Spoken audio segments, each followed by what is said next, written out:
Okay. If I flag this one, then I guess this one should be safe. This is Minesweeper, all in vanilla Minecraft. Yes, that game on old Windows XP computers, we have to uncover the board and mark all the mines all without being blown up.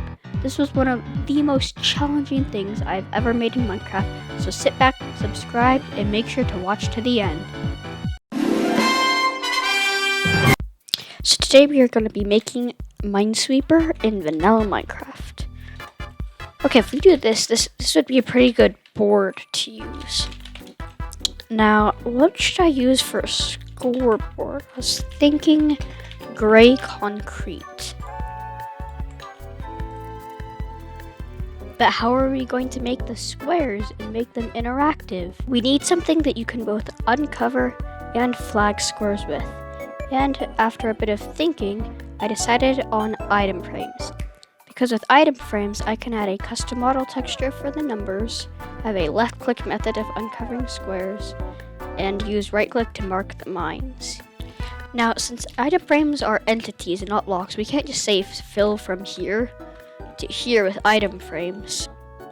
And we got all the armor stands, just minus. So if we run the same command, we make all the armor stands, make a new armor stand at -1. There we go. So basically, if we just do this a couple times, I can make it fill up the whole board, but as of right now, I'm just going to do this manually. Okay, and that's it done. Okay, I just finished, and after a bit more coding, I got it to work. So the item armor stands will place an item frame underneath, and you can see, when I look in the middle of a block, you can't see it, but on the outside, you can see the block. That's because there's an invisible item frame. As you can see, I can still place blocks, rotate it, and pull them out.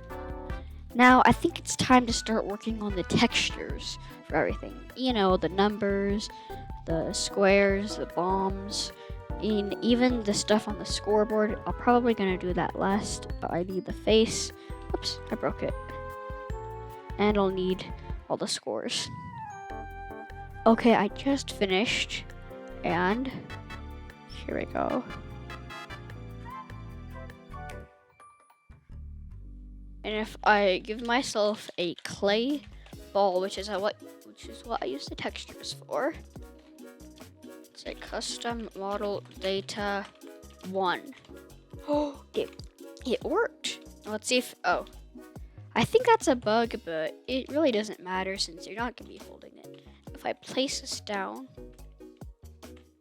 wow. Oh, wow, this is really coming together. This looks nice.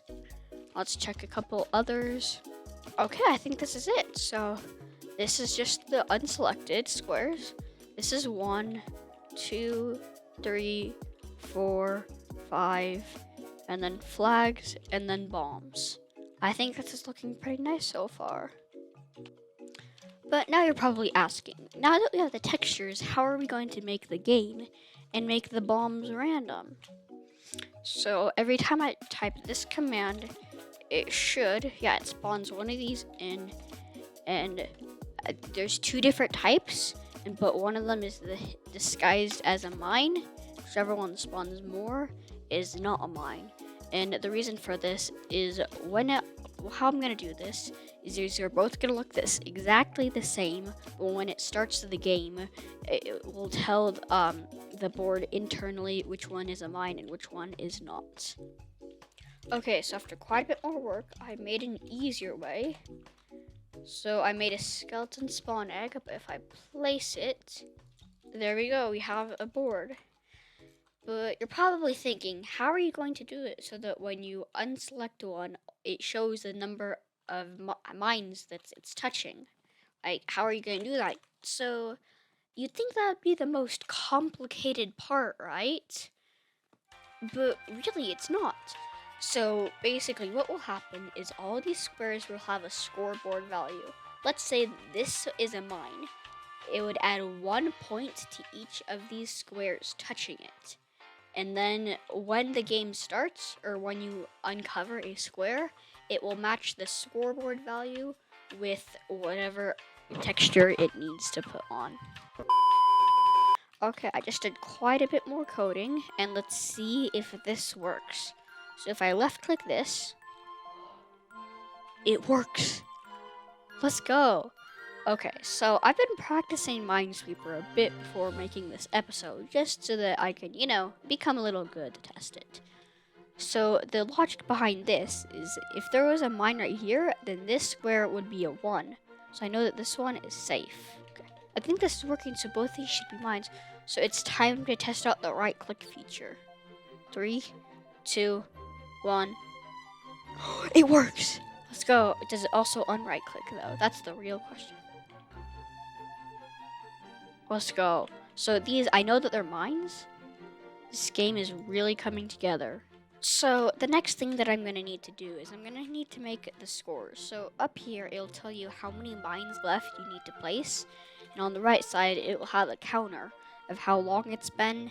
And in the middle, there's a smiley face. And when you click it, it will start a new game. Okay, I just came back. And hopefully, it works. It works. So I'm not sure if this has been working. This is gonna work? I think this is gonna work. I've spent like quite a couple hours now just coding on this counterpart. Even though that is definitely incorrect, the game is still playable.